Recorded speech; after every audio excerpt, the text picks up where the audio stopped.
चला म्हणे उलगडूया.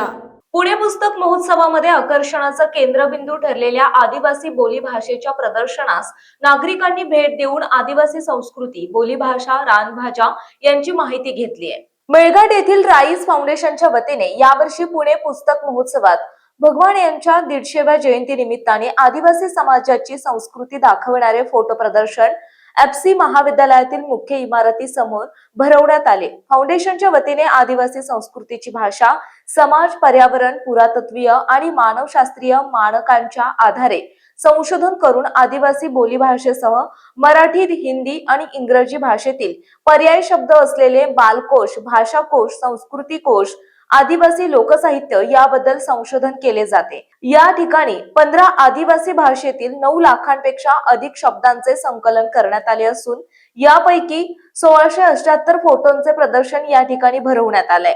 21 डिसेंबर पर्यंत हे प्रदर्शन सुरू राहणार आहे. नमस्ते. राईज फाउंडेशन मेळघाटच्या माध्यमातून आम्ही आदिवासी भाषा आणि संस्कृतीच्या अँथ्रोपॉलॉजिकल आणि लिंग्विस्टिक डॉक्युमेंटेशन करत आहेत.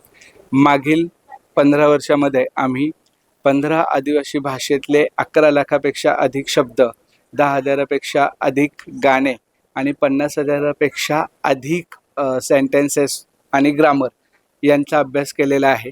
या सर्व डेटा सेटचं आम्ही आदिम भाषांना किंवा आदिवासी भाषांना आदिम टू AI असा आम्ही आत्ता प्रवास करत आहोत. लोकल टू ग्लोबल कनेक्ट करण्यासाठीचा हा प्रवास आहे. आज पुणे बुक फेस्टिवलमध्ये तुम्ही हे सगळं प्रदर्शन पाहू शकता. या ठिकाणी महाराष्ट्रातल्या आदिवासींचं भाषिक आणि सांस्कृतिक वैभव आम्ही वेगवेगळ्या 1680 पोस्टरच्या माध्यमातून या ठिकाणी मांडलेलं आहे. याच्यामध्ये तुम्हाला खूप सगळ्या नॉलेजेस मिळतील, नवीन गोष्टी कळतील. आदिवासी संस्कृतीचं, भारताचं भारतीयत्व आणि खऱ्या अर्थाने भारतीय ज्ञान परंपरेचं या ठिकाणी आपल्या सगळ्यांना दर्शन घडवेल. त्यामुळे मी सर्वांना विनंती करतो की आपण पुणे बुक फेस्टिवलमध्ये यावं आणि Birsa Munda tribal language and cultural heritage या दालनाला भेट देऊन आपल्या भारतीय संस्कृतीचं वैभव या ठिकाणी आपल्याला पाहायला मिळेल. Thank you very much.